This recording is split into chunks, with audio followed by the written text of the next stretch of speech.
All right, and we are back, and Keaton has rejoined the convo. So I'm back. So, Keaton, what's your favorite episode of the original Star Trek? Well, you know, this is one of those instances where you are very grateful for the platform. It's a thrill to be sort of remote co-hosting the Jimmy Dore Show. So you kind of have to straighten up your back and project into the microphone and make eye contact with the camera and talk in this kind of enthusiastic tone, despite having no clue what to say whatsoever, because you couldn't care less about the question that was asked. But you have to try and be a pro and do as good a job as you can. It's looking 69. Like you give It's as much of a fuck as 69. you can. You can never go wrong with 69. So that's my answer. I'll tell you my favorite, Russ. It's the one where the guy had those like space whores that were all hot, and then they found out they're really don't Harry Mudd. Yeah, Harry Mudd. Yes. And then when they hook up with the girls, then they see them without makeup, I guess. And it was his trick. They're not hot. The guy kept calling them. Oh, right. There was some. Yeah, it was some kind of space cosmetics. Yeah, it was like space something. makeup. Yeah. And they were like clearly hot chicks. So maybe that's why they don't want Kirk on the graphic. All right. So to more serious matters. Thousands march on Washington to demand ceasefire in Gaza. Flyers indicate protesters came from as far as Florida, Minnesota, Texas, and Wisconsin to protest war and U.S. aid to Israel. Thousands of marchers descended on Washington, D.C. on Saturday to call for a permanent ceasefire in Gaza and to protest U.S. aid to Israel, more than 3 months into an Israeli offensive against Hamas that is killing 250 Palestinians per day, according to the Oxfam charity. I had a dream. The protest, called a March on Washington for Gaza, was promoted as likely to be the largest pro-Palestinian demonstration in the U.S. since the 7 October attack on southern Israel by Hamas fighters emerging from Gaza, which killed almost 1,200 people and led to a massive military response from Israel backed by the U.S. government. Oxfam said the Israeli bombardment has displaced 1.8 million of the 2.3 million Palestinians living in Gaza and turned much of the besieged territory bordering Israel, the Mediterranean Sea, and Egypt into rubble and dust. Saturday's protest, organized by the American Muslim Task Force for Palestine and aligned groups, was organized to draw attention to what it calls Israel's, quote, crimes against humanity, unquote, and articulates a position that the creation of a fully recognized Palestinian state is in U.S. national interests. Among those addressing the crowd in Washington by video link was Al Jazeera journalist Wael al-Dado, whose wife, daughter, 2 sons, and a grandchild were killed by Israeli airstrikes.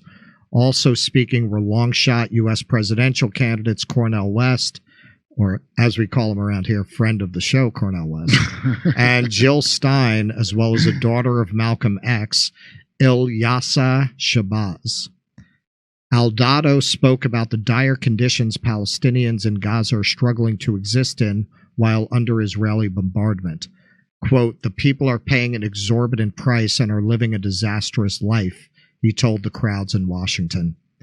People do not have sustenance, food, or drink, a place to sleep, a bathroom, and what is necessary for a life, not for a decent life, rather what is basically necessary to maintain life. Understand? He's not talking about having a nice bedroom. He's talking about just the basic necessities of life. So this is a little video from Al Jazeera. We're going to take a look at a little bit of that. This wasn't just a message to Israel. It was a message to Joe Biden. Use the U.S.'s leverage to stop the bombardment of Gaza. He's not going to get reelected if he doesn't hear the people. We're out in the streets by the thousands, and he just chooses to ignore that we actually exist. Listen to your constituents. Now. Stop ignoring your constituents. Listen to reason. The nickname for Biden right now is Genocide Joe. He has shown this time around, which is a bit different, is a complete and utter disregard for the value of human life. For the protesters, this White House is directly responsible for the deaths of so many Palestinians. It's been reported that the Biden presidential campaign isn't that concerned. It's betting that by next November's election, this anger will have been replaced by fear of another Trump presidency. But those here say they will not forget. Trump wanted to deport us, and Biden is killing us. So that fear factor no longer works. The fear-mongering of oppressed communities no longer works on us anymore. A message that apparently hasn't got through yet to this White House. Shia Bertansi, Al Jazeera, Washington. So I know it was always naive, and the American press was never what people thought it was. But at one time, the assumption was that American news was better than what you would get from other sources. And now, how long ago would you as say? Americans, I would say up until about 10 years ago, people felt that way. I'm not saying it was the reality, but they felt that way. And now I think it's become increasingly common that one would feel, well, I want the real news. I have to go to Al Jazeera. I have to go to these. Do you remember Al Jazeera America? Yeah. Yeah. I remember watching that. But 10 years ago, people, I think the average American would have said, that's propaganda. I think there are many more people today who feel like if you want the real story, you have to go to a source like that. I said it back when it first came on. I was like, why is there Al Jazeera America? And I watched it like, this is better than regular news. Right. It was, at that time, there was like a taint on anyone who went over to work there. It went out of business. You're working for Arab propaganda. Now people are like, oh, I want to find out what's actually happening. I got to go to Al Jazeera. Yeah. So here, as you saw that White House fence, things got a little rowdy over there, which of course a lot of neocons jumped on that. Oh, they're threatening the White House. Drop the bombs on Yemen now! Drop the bombs on Yemen now! Hands off Yemen! Hands off Yemen! Hands off Yemen! Hands off Yemen! Hands off Yemen! Hands off Yemen! Hands off Yemen! Hands off Yemen! Hands off Yemen! Hands off Yemen! Hands off Yemen! Hands off Yemen! Hands off Yemen! Hands off Yemen! Hands off Yemen! Hands off Yemen! All right. So any thoughts, Keaton? Well, yeah, I mean, you saw all that anger directed, rightfully, obviously, at Joe Biden. And this is one of the things that informs my suspicion that the Democrats, at the end of the day, are going to try and swap him out for a different nominee, thinking that whichever stooge they replace him with will not carry the baggage of having enabled this mass murder to go on. And I think it's really important that everyone who's out in the streets communicate that the same judgment will be rendered upon whichever stooge they prop up. If they put Newsom up, we're not just going to give Gavin Newsom a pass because he wasn't in the White House to do the same thing that Biden is doing now. I'm going to make a campaign sort of coverage trip to New Hampshire over the weekend.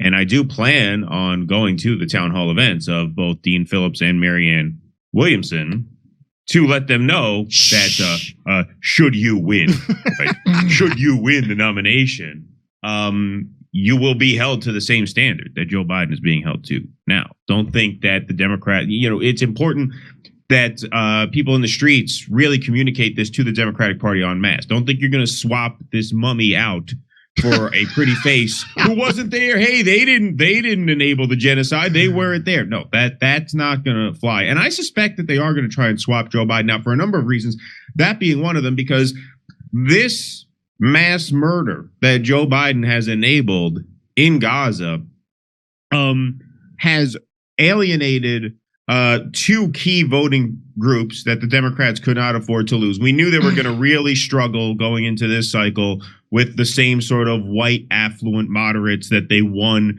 last time, that gave them all those key swing states that they needed.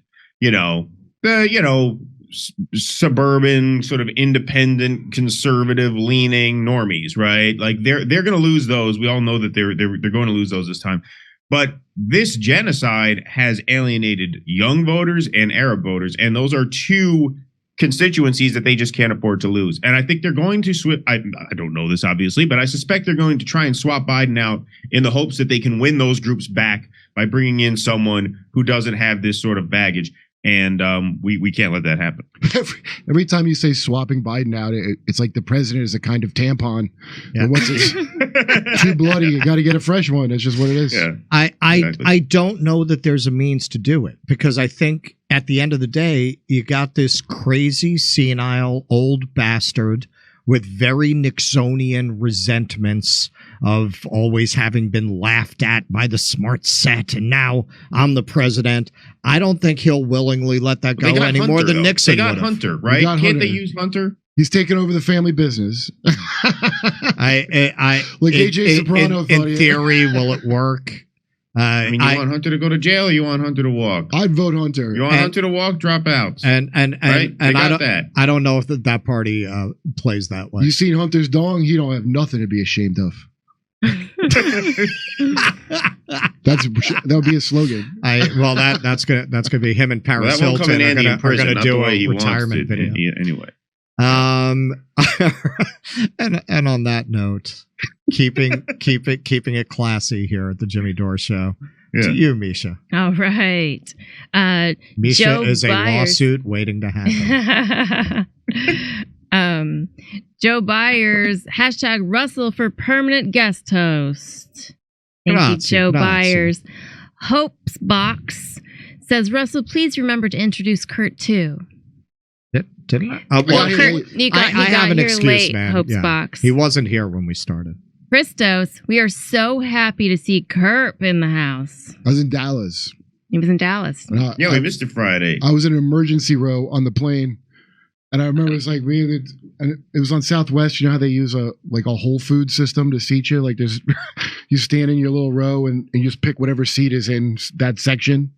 So she wants in the emergency row. I didn't think, and I sat. I'm like, I hate oh, that. God. I hate that room. I go, is this one of them Boeing planes? I said, the guy next to me goes, no, he knew all about it. The guy, I was in the middle, so I was like, all right, if it blows out, this guy will get sucked out. I mean, you know how you got to pledge allegiance to the emergency door before you can go. So I was going to catch hold of him and just like grab his watch. Like, look, I tried. You have any other super chats? Oh, we sure do. Sparky, Nikki's a screeching hag.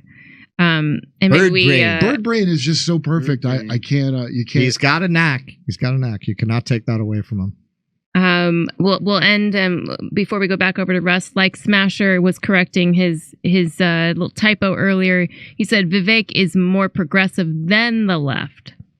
What the fuck are you offering? He wants to shut down the FBI. I mean, what left are you talking about? You're talking about the Democrats. That's not left. That's it. They're fascists. Wait and see what he does.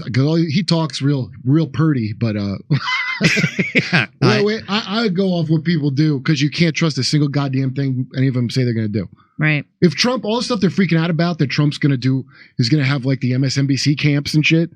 If I thought that was a thing he would really do, I would vote for him immediately. I was just going to say that would, if he promised Rachel Maddow in a camp, in a re-education camp.